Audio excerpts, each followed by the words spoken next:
चंद्रगुप्त को द्वार पर बैठे काफी समय हो गया था। विद्यार्थियों को अलग अलग हथियारों से अभ्यास करता देख चंद्रगुप्त से अपनी उत्सुकता दबाई नहीं गई। द्वार पर बैठे द्वारपाल का जैसे ही ध्यान भटका, चंद्रगुप्त ने मौके का फायदा उठाया और शस्त्र विद्या के अभ्यास प्रांगण में जा पहुंचा। वहां पर कुछ विद्यार्थी लकड़ी की तलवार से तलवारबाजी का अभ्यास कर रहे थे। उन्होंने भले ही धोती पहनी थी, लेकिन रंगरूप से साफ पता चल रहा था कि वो सब किसी राजसी कुल के ही राजकुमार थे। चंद्रगुप्त उत्सुक होकर वहीं खड़ा होकर उनके अभ्यास को देखने लगा। उनमें से एक राजकुमार लकड़ी की तलवार से अपने प्रतिद्वंदी के सिर पर लगातार वार किए जा रहा था।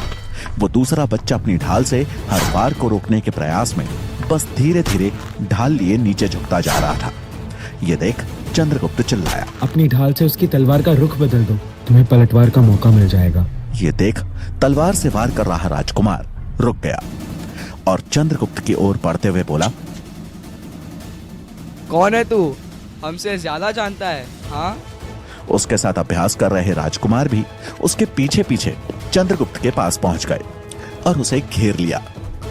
अपने भोलेपन में उत्तर देते हुए चंद्रगुप्त ने कहा, मेरा नाम चंद्रगुप्त है और जल्द ही मैं भी यहाँ शिक्षा ग्रहण करने वाला हूँ। रही बात अभ्यास की, तो मुझे लगता है कि अब तक मैंने जो देखा उसके हिसाब से मैं आपको मात दे सकता हूँ। चंद्रगुप्त की बात सुनकर सभी जोरों से हंसने लगे। एक ने उसके मैले कपड़ों को देखते हुए कहा, तुझे मालूम भी है यहाँ केवल बुद्धिजीवी और राजसी परिवार के बच्चों को ही प्रवेश मिलता है। रास्ते से उठकर आए भिखारियों के लिए नहीं है तक्षशिला। ये सुनकर चंद्रगुप्त मायूस हो गया। इससे पहले कि वो कुछ कहता, उनमें से एक ने चंद्रगुप्त के कुर्ते में हो रहे छोटे से छेद में उंगली फंसाकर उसे एक सिरे से फाड़ दिया।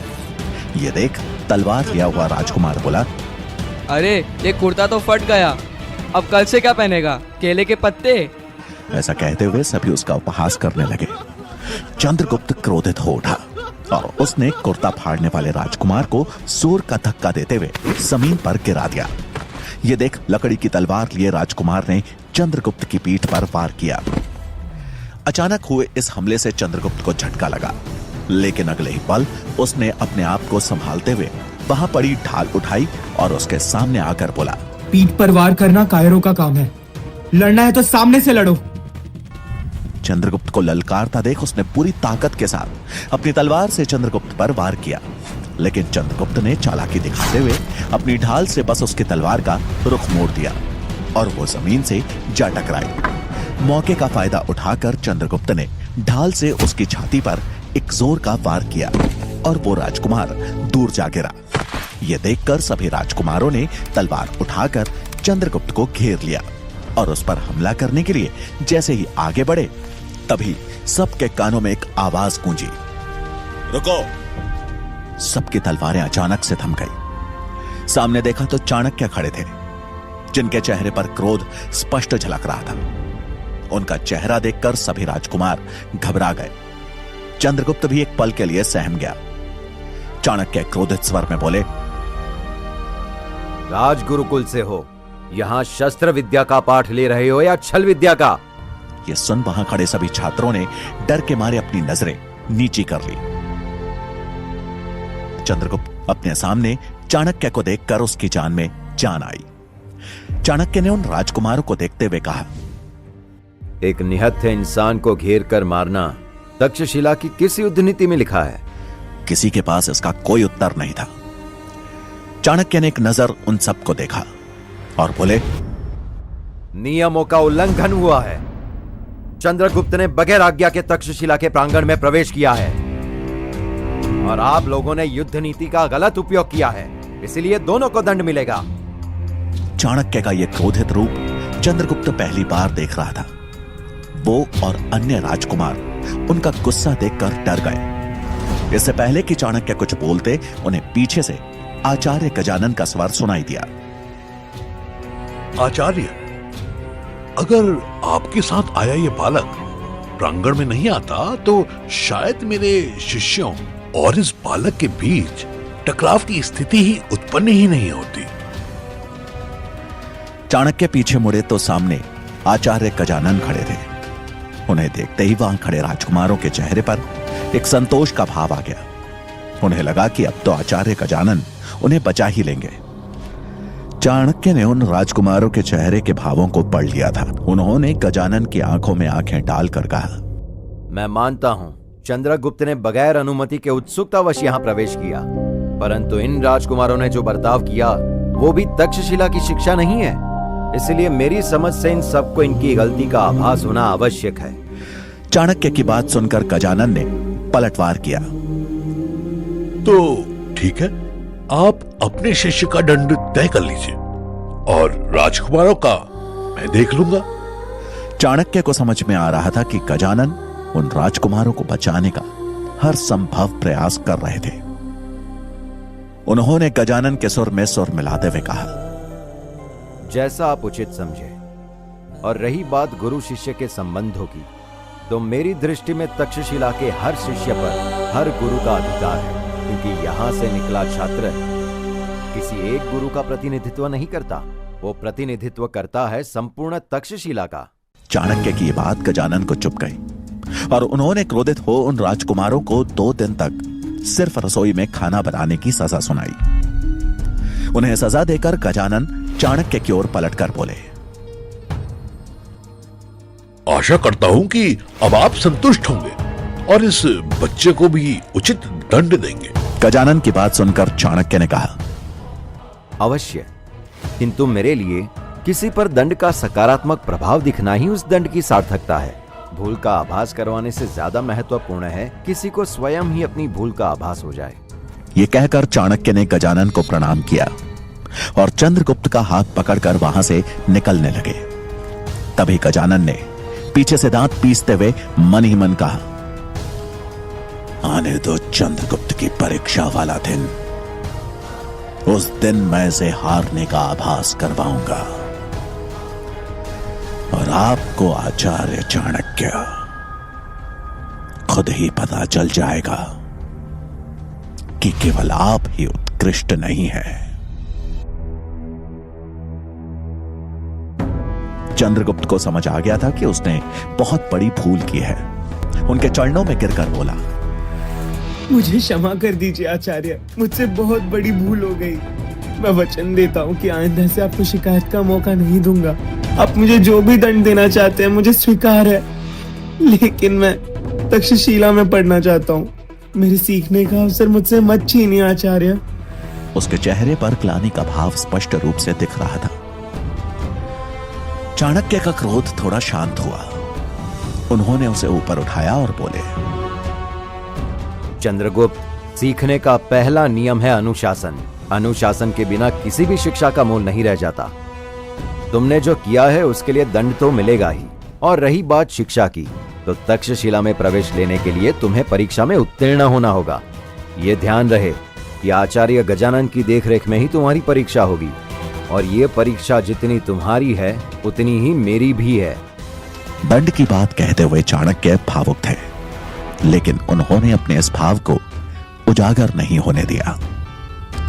उन्हें पता था कि आचार्य गजानन चंद्रगुप्त की प्रवेश परीक्षा में सबसे बड़ा अवरोध बनने वाले हैं। इसलिए आवश्यक था कि चाणक्य भावनाओं को त्याग कर चंद्रगुप्त को मानसिक और शारीरिक रूप से इतना मजबूत बनाए कि वो हर चुनौती का सामना कर सके। इस परीक्षा में उत्तीर्ण होने के लिए मुझे जो भी करना पड़े मैं करने को तैयार हूँ आचार्य। चंद्रगुप्त, मेरी शिक्षा प्राप्त करने के लिए आवश्यक है कि तुमने आज तक जो भी सीखा है वो भूलना होगा।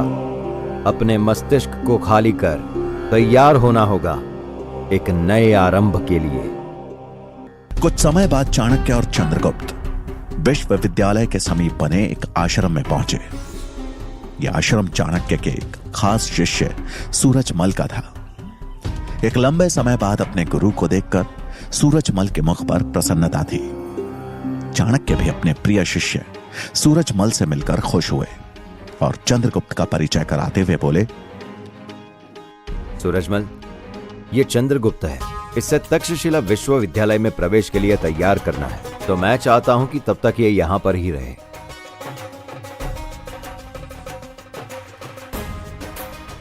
सूरजमल ने पूर्ण सम्मान के साथ अपने आचार्य और चंद्रगुप्त दोनों का स्वागत किया। रात को चाणक्य ने एक बार फिर से चंद्रगुप्त के भोजन में विष की हल्की सी मात्रा मिला दी, जिसका असर होते ही चंद्रगुप्त का शरीर शिथिल पड़ने लगा। और इससे पहले कि वो सोता, चाणक्य उसके पास आए और बोले, सोने जा रहा हूं, लेकिन याद रहे आज रात सोते समय तुम करवट नहीं लोगे, सीधा सोओगे और यही तुम्हारा दंड है। चंद्रगुप्त को समझ नहीं आया कि आखिर आचार्य ऐसा क्यों कह रहे हैं, लेकिन उसने उन्हें वचन दिया और सोने के लिए सीधा लेट गया। चंद्रगुप्त को जल्दी ही नींद आ गई, लेकिन अचानक माथे पर टपकी पानी की एक बूंद ने उसकी निद्रा भंग की। उसे समझ नहीं आया कि बगैर बारिश के ये पानी कहां से टपक रहा था। उसे वापस नींद आने लगी, लेकिन एक बार फिर से एक बूंद उसके माथे से आ टकराई। अब चंद्रगुप्त ने बड़े ध्यान से देखा कि उसके ठीक ऊपर कुटिया की छत से एक मिट्टी का घड़ा बंधा हुआ था और वो पानी की बूंद हर थोड़ी देर में उसी से टपक रही थी। अब ये टपकती पानी की बूंद चंद्रगुप्त की नींद में खलल डालने लगी थी, लेकिन वचनबद्ध हो चंद्रगुप्त करवट भी नहीं ले सकता था। उसे आभास हो गया था कि आज रात भर उसकी यही दशा रहने वाली है। सूरजमल ने जब यह देखा तो वो हैरान रह गया और फिर रात के अंधेरे में आश्रम में टहल रहे चाणक्य के समीप आकर कहा, आचार्य, मुझे ये तो पता है कि आप उस बच्चे के साथ जो भी कर रहे हैं कुछ सोच समझ के ही कर रहे हैं, लेकिन क्या मैं जान सकता हूं कि इसके पीछे आपकी मंशा क्या है? सूरजमल को उत्तर देते हुए चाणक्य ने कहा, आज रात भर नींद ना मिलने के कारण कल सवेरे इसका ध्यान केंद्रित नहीं रहेगा और तभी परीक्षा होगी इसकी सतर्कता की। हर पल, हर पहर, हर स्थिति में सही निर्णय ले पाना ही एक राजा का सबसे बड़ा गुण होता है और मुझे चंद्रगुप्त के इन्हीं गुणों को तराशना है। चाणक्य का उत्तर सुन सूरजमल मन ही मन बोला, वाह आचार्य, ईश्वर किसी को गुरु दे तो आपके जैसा दे। आचार्य, रात बहुत हो चुकी है, अब आपको विश्राम करना चाहिए। सूरजमल की बात सुनकर चाणक्य बोले, जब आपका शत्रु जाग रहा हो तो भला आप कैसे सो सकते हैं? तुम विश्राम करो सूरजमल। सूरजमल को चाणक्य की बात तो समझ नहीं आई, लेकिन वो उन्हें प्रणाम कर वहां से चला गया। चाणक्य ने बड़ी गंभीर मुद्रा में आकाश में चमक रहे चांद और टिमटिमाते तारों को देखा और मन ही मन बोले, धनानंद तो अपने भोग विलासत्व में डूबकर मुझे भूल ही चुका होगा, परंतु उसके मंत्रिमंडल में कोई तो है जो मुझे मिटाने का प्रयास कर रहा है और अब उसके निशाने पर चंद्रगुप्त भी आ चुका है। कौन हो सकता है? जल्द ही पता लगाना होगा। मगध राज्य में चांद की नीली रोशनी में महामंत्री अमात्य का चेहरा गुस्से में लाल लावे की तरह खौला हुआ था। उनके सामने वही घायल मसाई सैनिक खड़ा था जिसने चाणक्य को मारने का प्रयास किया था। अमात्य ने गुस्से में सवाल करते हुए कहा, एक निहत्थे ब्राह्मण को मारने भेजा था और तुमसे वो भी नहीं हुआ। अमात्य के गुस्से को देखकर वो मसाई सैनिक डर से कांप रहा था। प्रश्न का उत्तर देते हुए वो बोला, महामंत्री जी, मानता हूं वो निहत्थे थे, लेकिन वो बच्चे चीते की फुर्ती से पता नहीं कहां से चला आया और उन्हें बचा लिया। अपनी उम्र से दुगनी समझदारी और फुर्ती थी उस बच्चे में, और फिर वो कबीले का आदमी जिसने मुझे घायल कर दिया।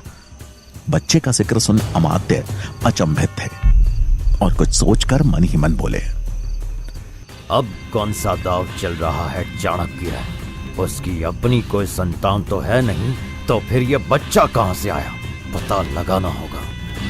तभी सामने खड़े मसाई सैनिक ने अमात्य की चुप्पी देखते हुए कहा, महामंत्री, बस एक और मौका दीजिए। मैं वचन देता हूं कि अगली बार चाणक्य और उस बच्चे दोनों का शीश आपके कदमों में होगा। उसकी बात सुनकर अमात्य आंखों में गुस्सा लिए बोले, उनका नहीं, पहले तेरा। ऐसा कहकर उन्होंने एक इशारा किया और उस मसाई सैनिक के पीछे खड़े एक आदमी ने उसकी गर्दन पर तलवार चला दी। इससे पहले कि उस मसाई सैनिक को कुछ समझ आता, उसका सिर लुढ़कते हुए अमात्य के कदमों पर जा गिरा।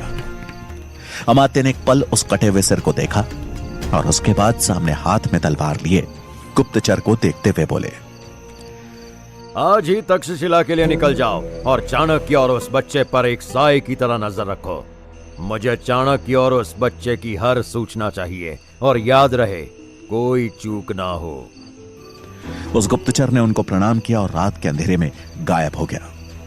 अमात्य के चेहरे पर चिंता का भाव था और वो अपने आप से बातें करते हुए बोले, कहीं चाणक्य उस बच्चे को मगध के भावी राजा के रूप में तो नहीं देख रहा।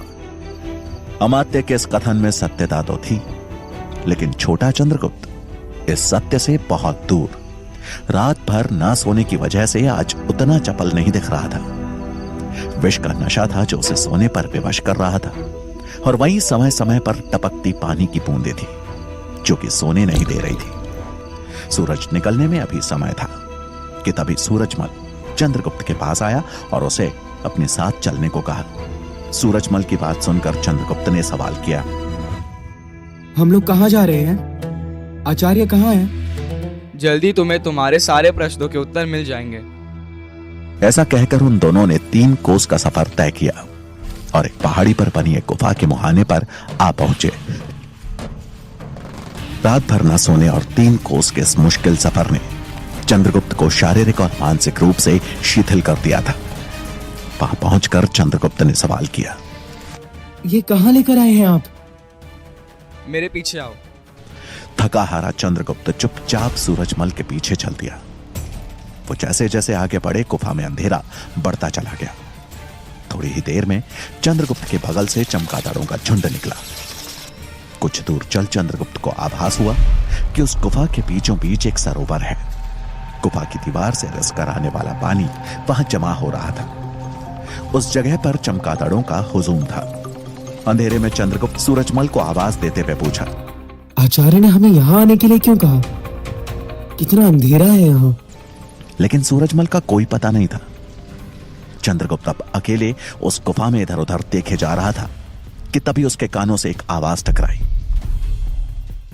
कौन हो तुम? आवाज सुन चंद्रगुप्त ने एक गहरी सांस ली, क्योंकि वो इस आवाज से परिचित था। यह आवाज थी उसके आचार्य चाणक्य की। चाणक्य की आवाज उस गुफा में चारों दिशाओं में गूंज रही थी, मानो चारों दिशाओं में 4 चाणक्य खड़े हों।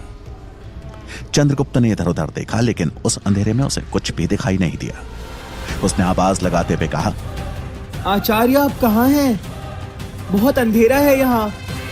मैंने पूछा कौन हो तुम? दोबारा प्रश्न पूछे जाने पर चंद्रगुप्त समझ गया कि उसकी परीक्षा शुरू हो चुकी है।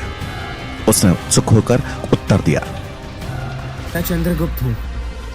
तभी उसे चाणक्य की आवाज सुनाई दी। गलत उत्तर। और इस आवाज के साथ एक डंडा उसकी पीठ से टकराया। अचानक हुए इस प्रहार के चलते चंद्रगुप्त जमीन पर गिर गया। उसने इधर उधर देखा, लेकिन उसे वहां कोई नहीं दिखा। आचार्य ये क्या है?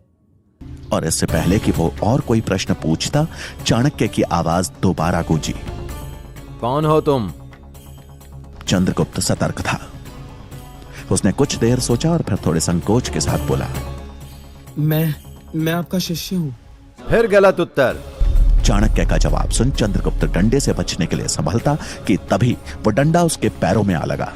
चंद्रगुप्त इस बार फिसलकर नीचे जा गिरा।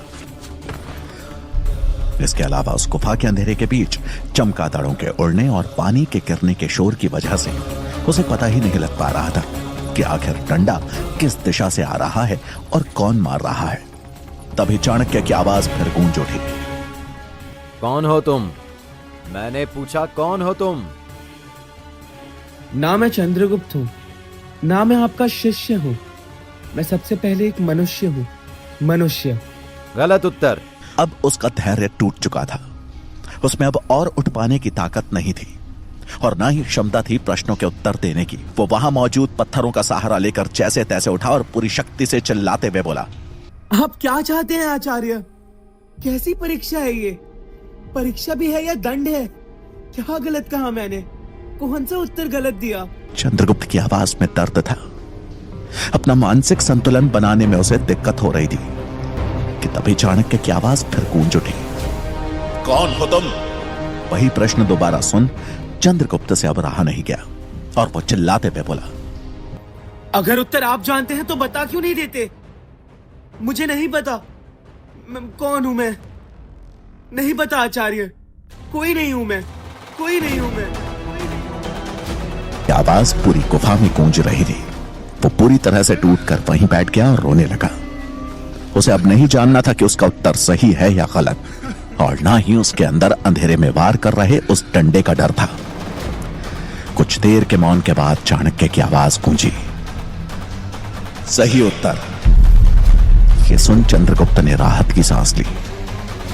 उसे अचानक मानो चाणक्य की बात याद आ गई कि शिक्षा प्राप्त करने के लिए आवश्यक है अपने अतीत को मिटा करके एक नई शुरुआत करना, और चाणक्य के इस प्रश्न के पीछे का मंतव्य भी वही था, अपनी पहचान भुलाकर एक नए जीवन की शुरुआत करना। अब पूरी गुफा में केवल चमगादड़ों के फड़फड़ाने और पानी के गिरने की आवाज आ रही थी, लेकिन अब ये आवाजें चंद्रगुप्त के लिए शोर नहीं थी। उसने ध्यान लगाकर उन आवाजों को सुना तो हर आवाज एक दूसरे से अलग थी। वो उन आवाजों को एक दूसरे से अलग कर सकता था। काफी देर तक कोई गतिविधि ना होते देख छोटे चंद्रगुप्त ने दृढ़ता के साथ चाणक्य को पुकारते हुए कहा, आचार्य, मैं आपके आशीर्वाद से शिक्षा ग्रहण करने के लिए तैयार हूं। कि तभी उसकी ओर एक बार फिर हवा में लहराता हुआ डंडा आया, लेकिन इस बार चंद्रगुप्त सचेत था। वो उस डंडे की आवाज सुनकर उस दिशा की ओर मुड़ा और अगले पल डंडे का सिरा चंद्रगुप्त के हाथ में था। उसने पूरी ताकत से उस डंडे को अपनी ओर खींचा तो अंधेरे का फायदा उठाकर डंडा चला रहा सूरजमल उसके सामने आ गिरा। सूरजमल से नजरें मिलने पर चंद्रगुप्त मुस्कुरा दिया कि तभी उसके सिर पर चाणक्य का हाथ लगा। उन्होंने उसके सिर पर हाथ फेरते हुए कहा, निश्चित रूप से अब तुम मेरी शिक्षा ग्रहण करने के योग्य बन चुके हो। अपने गुरु को सामने देख चंद्रगुप्त ने उनके पांव छुए। चाणक्य ने उसे आशीर्वाद दिया। उनके चेहरे पर एक संतोष का भाव था, क्योंकि आज वो धनानंद के सामने ली गई अपनी प्रतिज्ञा को पूरा करने की दिशा में एक कदम और आगे बढ़ चुके थे।